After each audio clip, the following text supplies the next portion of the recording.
이번 순서는 100년 이상의 역사를 가진 교회를 찾아가 보는 순서입니다. 신앙의 유산을 찾아서 시간인데요. CTS 호남본부에서 준비했습니다. 전라북도 장수군으로 떠나보겠습니다. 호남본부 나와주세요. 네, 안녕하세요. 호남본부 윤우준입니다. 저는 지금 전북 장수군 장수읍에 있는 장수교회 예배당에 나와 있습니다. 그렇군요. 장수교회, 어떤 신앙의 유산을 가진 교회인지 궁금합니다. 네, 이곳 전북 장수군은 과거에 첩첩산중 오지였습니다.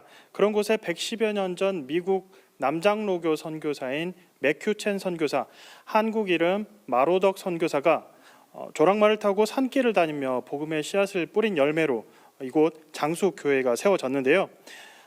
장수 지역의 어머니 교회로 일제강점기와 한국전쟁 등 지난 역사 속의 숱한 어려움을 오직 믿음으로 극복하고 지금까지 복음 전파의 통로가 되고 있는 장수교회, 그 귀한 신앙의 유산을 지금부터 함께 만나보시겠습니다. 소백산맥과 노령산맥 사이에 위치한 전북 장수군은 산간 지역이라 특히 맛 좋은 사과가 자라는 곳입니다. 또한 질 좋은 한우의 고장이기도 한데 이렇게 첩첩산중 척박한 지역에 110여 년 전 한 서양인이 복음을 전하며 교회를 세워갔습니다.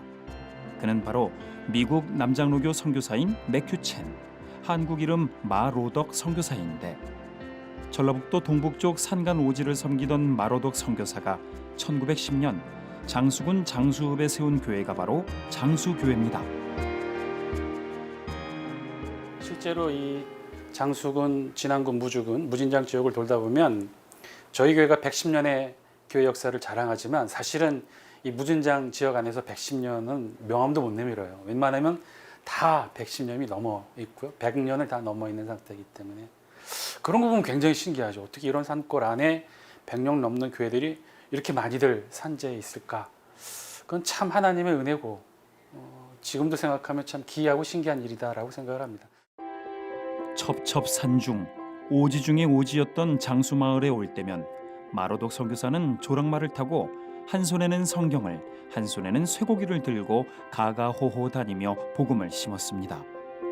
그러던 중 1910년 4월 23일 장수리 2구 이화엽 씨 댁에서 첫 예배를 드린 것이 장수교회의 시작이 됐는데 5년 뒤 성도가 15명이 된 장수교회는 20평의 예배당과 사택을 건립했습니다. 선교사님께서 마르독 선교사님께서 복음을 처음 전하실 당시에 이 장수 지역에 들어와서 첫 복음의 씨앗이 뿌려진 가정이 있어요.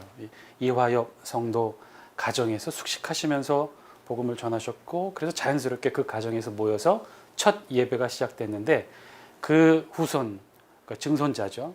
이수영 집사님이 아직도 저희 교회 안수 집사님으로서 헌신하시고 얼마 전에 작년에 은퇴 안수 집사님이 되셨어요. 이곳이 110년 전 첫 예배가 드려졌던 이화엽 씨 집입니다. 손주 이수용 안수 집사는 이 마을에서 태어나 평생 장수교회를 섬기고 있는데 산사태로 무너진 이 집터를 볼 때마다 안타까움이 앞섭니다. 장수마을에 복음의 씨앗이 뿌려진 귀한 신앙의 유산을 잃었기 때문입니다. 제가 여기서 태어난 것은 49년도에 태어나가지고 지금까지 2020년이니까 근 한 70년 그 정도 살았죠. 여기서요.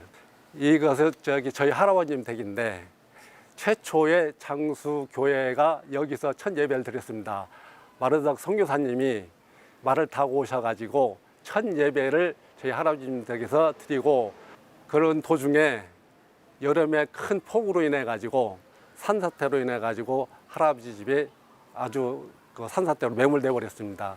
그래가지고 귀중한 자료들이 전부 다 한 점도 구하지 못하고 땅속에 묻힌 것이 어떻게 보면 제일로 안타까운 현실입니다. 마로덕 선교사 이후 강훈림, 보이열 선교사 등의 헌신으로 장수지역 어머니 교회 역할을 감당한 장수교회. 일제강점기 예배당을 빼앗기고 산등성이 낡은 청년회관으로 옮기는 등 숱한 핍박을 받았지만 성도들은 이에 굴하지 않고 믿음을 지켰습니다. 특히 조태열 목사는 민족신앙을 전하며 풍금으로 애국가를 가르쳤는데 이로 인해 번번이 일본 순사에게 연행됐습니다. 종전 후 오삼흥 초대 장로 장립과 유완종 2대 장로 장립을 계기로 중흥의 발판을 세운 장수교회. 온 교회와 성도가 하나 돼 1976년 4월 14일 197평의 예배당을 봉헌하며 국내외 복음 전파의 통로를 만들었는데 1994년 11월 18일 예배당이 소실되는 아픔을 겪어야 했습니다.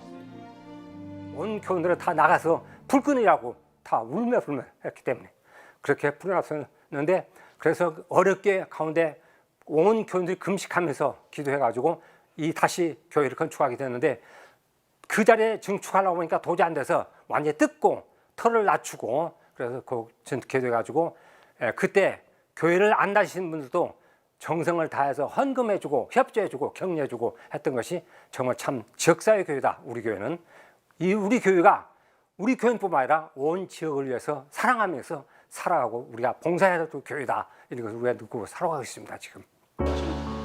화재의 아픔이 성장통이 돼 온 교회와 성도가 더욱 하나 된 장수교회. 2001년 4월 23일 새성전 헌당 예배를 드렸는데 불에 타지 않고 남은 몇몇 자료들이 귀한 신앙의 유산이 됐습니다. 그중 하나가 조태열 목사가 애국가를 가르쳤던 바로 이 풍금인데 오래전 미국 남장로교에서 기증한 것입니다. 특별한 뭐 사연이 있나요? 어떻게 우리 교회 장수교회만 이 풍금을 지원받게 됐어요? 미국 선교부로부터 저희들이 그 교회에 기적을 받은 것인데, 풍금 재산이 없어서 조택년 목사님 오신 다음에는 이 풍금을 가지고 애국가를 교인들에게 또 학생들에게도 가르쳤던 그런 풍금입니다. 그래서 이 풍금이 불이 났지만 전혀 소실되지 않고 그대로 보존이 됐었고, 거기에 당회록이라든지 학습 세례문답집이라든지 교족부라든지 이런 것들이 이것만 그대로 남았어요. 특히 화재의 아픔을 겪었기에 장수교회는 새성전을 통해 소외되고 어려운 이웃을 더욱더 품고 이웃사랑을 실천하고 있습니다. 사랑의 반찬 나누기, 미랄 봉사회, 중증 장애인 복지관인 소망의 집, 경로대학 등을 통해 지역사회 어려운 이들을 섬기며 하나님 사랑을 전하고 있습니다. 또한 남아프리카 공화국과 몽골 등 해외 선교에 힘쓰고 다음 세대를 복음 안에 세우기 위한 다방면의 섬김을 이어가고 있습니다. 제가 오기 전까지는 이제 장수교회가 그랬던 것 같아요. 지역 안에서 섬길 수 있는 것들을 좀 찾고, 그래서 어르신들을 섬기고 아이들 교육에 힘쓰고 이제 그래 왔던 것 같아요. 그래서 제가 온 이후로는 이제 그것을 기점으로 해서 장수교회가 좀 더 큰 역할들을 감당하는 것이 좋지 않겠나, 그런 이제 고민들을 해오다가 장수 지역 안에서 그동안 우리가 경쟁 관계로 봤던 작은 교회들이 이제는 우리가 돕고 섬겨야 되는 교회가 아닐까, 이제 그런 의식을 차츰 깨닫게 되면서 이제 장수교회가 진짜 공이 이 지역 안에서 장자교회로서 장수군 안에 11개 미자립 교회가 있는데 그 교회를 이제 본격적으로 돕기 시작을 했습니다. 110년 전 첩첩산중 오지였던 전라북도 장수마을에 뿌려진 복음의 씨앗. 선교사를 비롯한 사역자들의 헌신과 순종하는 성도들의 믿음으로 역사의 아픔 속에서도 믿음을 지켜왔습니다. 이렇게 장수지역 장자교회로의 진한 신앙의 유산 위에 장수교회는 하나님이 계획하시고 원하시는 그 소명을 이뤄가는 교회로, 한 영혼을 교육하고 훈련해 변화시키며 또 다른 전도의 일꾼으로 키우는 교회로, 새롭게 부흥의 축복을 경험하는 교회로 오늘도 나아가고 있습니다. 네, 저는 지금 이렇게 귀한 신앙의 유산을 품은 장수교회 이상윤 담임 목사님과 함께하고 있습니다. 목사님 안녕하세요. 예, 반갑습니다. 장수교회를 섬기는 이상윤 목사입니다. 네, 목사님, 장수교회 지난 110년 역사 어떤 의미가 있을까요? 110년, 그 짧지 않은 시간이죠. 개인이 기억하고 간직해야 될 시간의 한계를 뛰어넘은 것이라 앞에 영상으로도 소개해드렸다시피 그런 어떤 우리 장수교회 유물들, 이런 것들이 우리 공동의 기억들을 좀 넓혀가는 중요한 의미가 있다는 생각이 듭니다. 그래서 저희들 이런 유물들을 또 잘 지키고 그 유물들과 함께 우리의 공동의 이 신앙의 기억들을 좀 잘 간직해서 귀한 역사의 시간들로 저희들이 만들려고 하는 것이죠. 진짜 가치와 의미는 110년에 있다고 생각되어집니다. 110년, 얼마나 많은 어려움과 고난이 역경이 있었습니까? 그런데 다 이겨냈다는 뜻이고 거기에는 또 다른 의미, 또 다른 110년도 능히 이겨낼 신앙의 동력이 저희에겐 있다는 뜻이겠죠. 귀한 신앙의 동력 110년 그 의미와 같이 잘 지켜서 또 다른 110년도 그 신앙을 실패하지 않고 잘 지켜내는 우리 장수교회가 되기를 바랍니다. 네. 목사님께서 특히 6년 전에 이 교회로 부임하시고 다양한 활동으로 지역사회를 섬기면서 복음 전파의 통로가 되어 있다고 하시는데 구체적으로 어떤 사역들이 이루어지는지 궁금합니다. 이전에 장수교회 사역들은 그 사회복지 시설에 많이 치중이 돼 있었어요. 그래서 노인복지 시설이라든지 또 장수 어린이집이라든지 지역 다섬 아동센터라든지 이런 것들을 하고 있었는데 한 2년 전 서울에 있는 큰 교회가 이 장수 지역 이 농촌 봉사 활동을 하게 되면서 저희 장수교회 성도들과 생각들이 많이 바뀌게 되는 계기가 되었어요. 다른 지역 성도들도 와서 그렇게 헌신하며 이 지역을 돕는데 우리가 도와야겠다. 그래서 그 이후부터는 이웃을 섬기고 지역 교회를 섬기는 그런 사역의 방향으로 바뀌어 갔고요.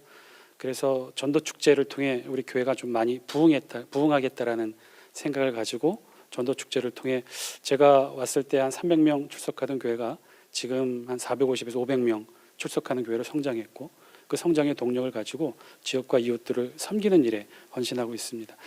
아마 장수교회가 제가 온 이후로 그래도 하나님 앞에 부끄럽지 않게 했던 가장 귀한 사역 중에 하나는 이 고난중한 성금요일 행사 때 저희들이 십자가를 지고 전 교인이 이 지역을 돌아요. 그래서 이 고난주간 금요일, 성금요일이 어떤 날인지를 이 지역 사람들에게 알리는 일을 하고요. 그 주간 한 주간 한 끼 금식을 해서 저희들이 모은 금식 헌금으로 수술과 불치병에 고통받고 있는 아이들을 돕는 일들을 저희들이 5번째로 지금 해오고 있고요. 그 일의 연장선에서 올해부터는 이 성탄절 헌금 전액을 구제를 위해 쓰기로 그렇게 결정을 했습니다. 또 아울러 우리 지역에 있는 미자립교회, 자립화 대상 교회라고 하죠. 11개 교회를 올해부터는 10만 원에서 지원했던 걸 20만 원씩 늘렸고 앞으로 월 50만 원씩 적지 않은 액수예요. 그럼 한 교회당 1년에 한 600만 원씩 지원하는 것인데 그 액수는 그 개교회의 1년 예산의 4분의 1이 넘는 액수입니다. 그런 교회를 11교회를 저희들이 섬기기로 결정을 했고 공동의회 때 전 교인들이 아주 박수로 기쁘게 함께 동참해 주셨습니다. 네. 그렇다면 목사님 마지막으로 그 다음 세대를 복음 안에 바로 세우기 위해서 어떤 사역들을 섬기며 그리고 또 어떤 비전들을 품고 계시는지요? 판단하겠습니다. 예, 다음 세대 이 시골 교회고요. 정말 너무 어렵습니다. 도심에 있는 다른 지역에 있는 교회들은 교회를 안 나와서 아이들이 교회를 안 나와서 다음 세대가 다른 세대가 된다고 걱정하는데 저희는 아이들이 아예 없어요. 지역 자체가 고령화되고 아동부 예배가 아예 드리지 못하는 교회가 굉장히 많고요. 그러다 보니까 유치부 예배, 중고등부 예배, 청년부 예배 다 꿈도 못 꾸는 교회들이 참 많이 있습니다. 그러나 너무나 감사하게도 저희 교회는 유치부 아동부 30명씩 또 중고등부 청년부가 20명 이상씩 그래서 매주 100명 이상씩 잘 모이고 있고요. 그래서 저희들의 바람과 소망은 그거예요. 110년을 지켜왔던 전통과 역사 위에 우리 유치부도 아동부도 중고등부도 청년부도 그렇게 세우는 신앙과 예배를 지키는 그런 장수교회 되고자 합니다. 네, 목사님 저 역시도 그렇게 기대하겠습니다. 네, 오늘 말씀 감사합니다, 목사님. 예, 감사합니다.